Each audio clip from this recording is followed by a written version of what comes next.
नमस्ते genius, myself Alka and welcome to our excellence family. चलिए friend, start करते हैं हमारी बीएसटी के 4th चैप्टर को, जिसमें हम जानेंगे व्यावसायिक सेवाओं के बारे में। व्यवसाय क्या है ये तो हमें मालूम है ना कि व्यवसाय एक आर्थिक क्रिया है, मतलब इसमें हमें पैसा मिलता है और एक कैसी क्रिया है, नियमित रूप से की जाने वाली क्रिया है। ठीक है, तो फ्रेंड्स इस नियमित रूप से जब हम इस व्यवसाय को करते हैं, है ना, और इसमें पैसा कमाते हैं, तो इन सब के लिए हमें कुछ सुविधाओं का भी क्या होता है, लाभ मिलता है। तो उन सुविधाओं को हम बोलते हैं सेवाएं। जैसे अगर मैं व्यवसाय करती हूँ, ठीक है, और मैं अपने व्यवसाय में माल एक स्थान से लेकर आती हूँ, जैसे मैं मध्य प्रदेश की व्यापारी और मैं राजस्थान के व्यापारी से माल लेकर आती हूँ, तो उस माल को लाने के लिए मुझे किसकी सहायता हुई, परिवहन के साधन की। तो परिवहन ने क्या किया, सेवा दी। अब मुझे माल लाने के लिए पैसा चाहिए था, तो पैसा मैंने बैंक से लिया, तो बैंक ने क्या की, मेरी सेवा की।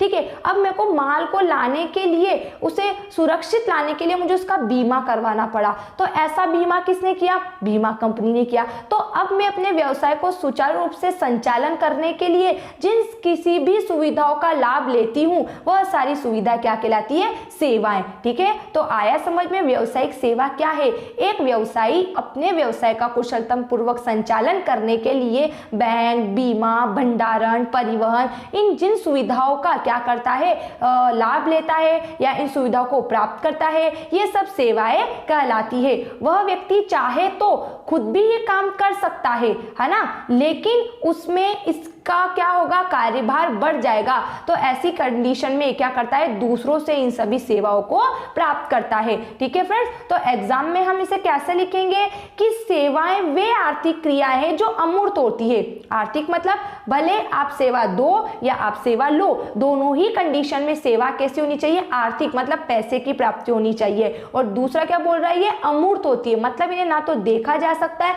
ना स्पर्श किया जा सकता है, इन्हें केवल महसूस किया जा सकता है।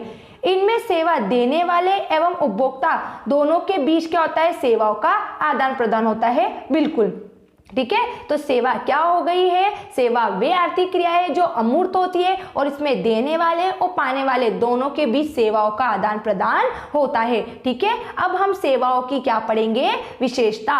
इन विशेषताओं को सेवाओं की प्रकृति या सेवाओं के लक्षण भी कहा जाता है। कुछ पॉइंट्स लिखे हैं जिससे हम समझेंगे। ठीक है, पहला लिखा जैसे इसमें अमूर्तता, असंगतता, अभिन्नता, भंडारण और ग्राहकों की उपस्थिति, इन 5 बातों को लेकर सेवाओं के मीनिंग को या सेवा नाम के मीनिंग को और भी अच्छे से समझाया गया है। तो हम एक एक करके इन सभी मीनिंग्स को क्या करेंगे, समझते हैं, इन सभी वर्ड के मीनिंग को समझते हैं। पहला हम समझेंगे अमूर्तता, इसका क्या मीनिंग बताया गया है, क्या अर्थ बताया गया है। तो ये बता रहा है कि सेवाएं अमूर्त है, इन्हें न तो देखा जा सकता है न ही स्पर्श किया जा सकता है। स्पर्श का मतलब होता है ना ही इन्हें छुआ जा सकता है, सिर्फ इन्हें अनुभव किया जा सकता है। बिल्कुल जैसे आज डॉक्टर हमारा इलाज करता है, हमें फीवर आ रहा है, हम डॉक्टर के पास जाते हैं, तो डॉक्टर हमारा ट्रीटमेंट करता है, उससे हमारा फीवर कम हो जाता है या फीवर हमारा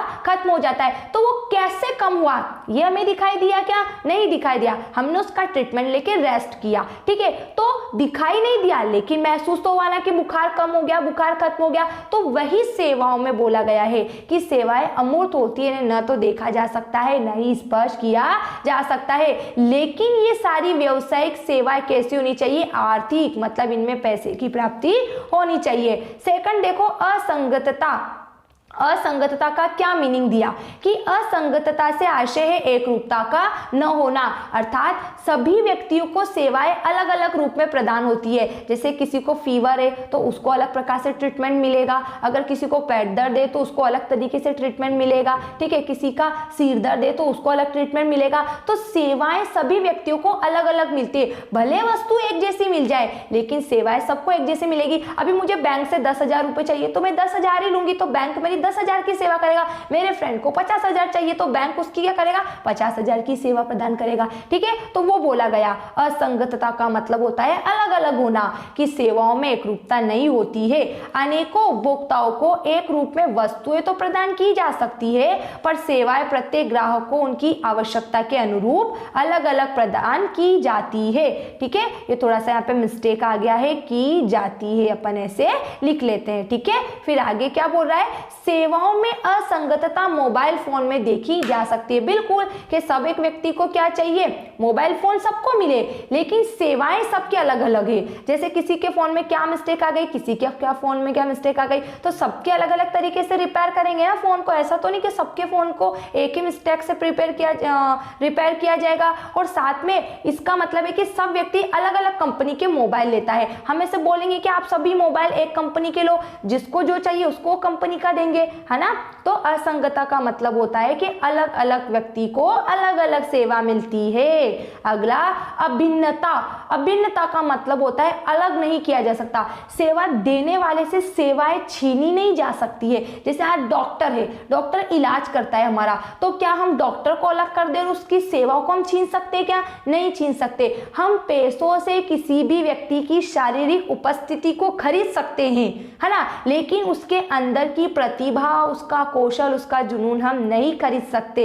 आ रहा है ना समझ में। हम एक मजदूर को पैसा देके काम पे रख सकते हैं, लेकिन क्या उसके काम करने की उत्सुकता, उसका जुनून, उसको खरीद पाएंगे क्या, नहीं खरीद पाएंगे। वो अपने तरीके से करेगा। तो वही बात यहाँ पर बोली गई है कि सेवा के लिए सेवा प्रदाता एवं सेवा प्राप्तकर्ता एक साथ उपस्थित होना आवश्यक है। सेवा प्रदाता जो सेवा प्रदान कर रहा है, सेवा प्राप्तकर्ता जो सेवा ले रहा है, तो दोनों का एक साथ होना जरूरी है। सेवाओं को उनके प्रदानकर्ता से पृथक नहीं किया जा सकता। जो सेवा देने वाला है, जो हमारी सेवा कर रहा है, उससे अलग नहीं किया जा सकता। तो आ गया भिन्नता का मतलब समझ में।